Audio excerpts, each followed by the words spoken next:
High, dhaba style তারকার ডালের একটি চটজলদি রেসিপি ভাবলাম আপনাদের সাথে শেয়ার করি।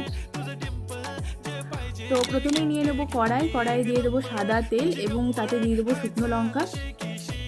তারপর দিয়ে দেবো কুচনো পেঁয়াজ, আদা কুচি, রসুন কুচি এবং সব কিছুকে একটুখানি ভেজে নেব। একটু লাল লাল হয়ে ভাজা হলেই তাতে দিয়ে দেবো টমেটো কুচি এবং টমেটোটাও একটু ভাজা হয়ে গেলে তাতে দিয়ে দেবো কিছু গুঁড়ো মশলা, যেমন হলুদ গুঁড়ো, লঙ্কার গুঁড়ো, ধনে গুঁড়ো ও জিরে গুঁড়ো। সব কিছু দিয়ে একটু ভালো করে নাড়িয়ে চাড়িয়ে ভেজে নেব। এবার দিয়ে দেবো কিছুটা কুচনো লঙ্কা, সেটাকেও ভালো করে নাড়িয়ে চাড়িয়ে ভেজে তাতে দিয়ে দেবো আগের থেকে সেদ্ধ করে রাখা তারকার ডাল। এবার সব কিছুকে ভালো করে নাড়িয়ে চাড়িয়ে মিক্স করে নেব।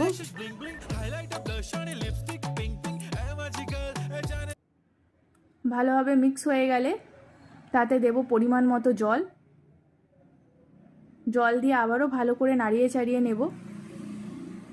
এবার অন্যদিকে দেব একটা তারকার প্যান, তাতে দেব সাদা তেল এবং 1 চামচ মাখনটা মেল্ট হওয়া পর্যন্ত অপেক্ষা করব। তাতে দেব জিরে, রসুন কুচি এবং শুকনো লঙ্কার গুঁড়ো। সব কিছুকে একটু ভালো করে ভেজে নেব।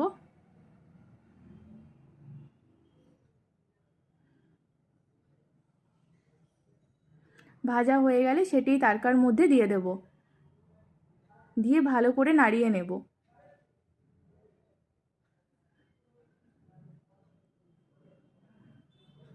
এবং সবশেষে দিয়ে দেব গরম মশলার গুঁড়ো। ভালো করে ফুটিয়ে নিলেই রেডি হয়ে যাবে ধাবা স্টাইল তারকা। Thank you for watching.